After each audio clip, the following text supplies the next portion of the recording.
அவர்தான் உண்மையான வெளிச்சம், உண்மையான ஒளி. அவர் உங்களுடைய வாழ்க்கையில வந்துவிட்டால் இருள் தானாக விலகி போய்விடும். இந்த இருளை மாற்றுவதற்கு அவர் சிலுவிலை தன்னை பலியாய் கொடுத்தார். தன்னுடைய இரத்தத்தை சிந்தினார். சாத்தானை அவர் ஜெயித்தார். அதனால அவர் உங்களுடைய வாழ்க்கையில வந்துட்டா இருள் எல்லாம் நீங்கும். இந்த நாட்கள்ல உங்க வாழ்க்கையில எந்தெந்த பகுதியில் இருள் காணப்படுகிறதோ, உங்க குடும்பத்துக்குள்ள, வேலையில, பிஸ்னஸ்ல, ஊழியத்துல, பிள்ளைகள் காரியத்துல, உங்களுடைய மனதில் தோன்றி இருக்கிற பயம், கலக்கம், கவலை எந்த இருளானாலும் மாறி ஒரு பெரிய வெளிச்சம், சந்தோஷம் உண்டாக போகிறது.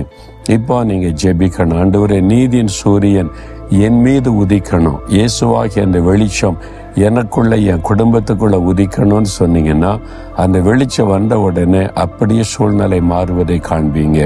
அப்படி ஒரு ஜெபம் செய்யலாமா?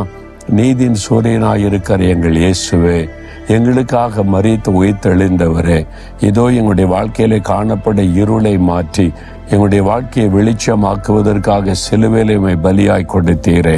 இந்த மகன், இந்த மகள் அவருடைய வாழ்க்கையில காணப்படுகிற இருளான பகுதிகள் மாறும்படி இன்றைக்கு உம்முடைய வெளிச்சம் அவர்கள் மேல உதிப்பதாக.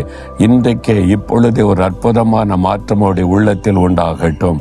இயேசுவின் நாமத்தில் ஜெபிக்கிறோம். ஆமேன், ஆமேன்.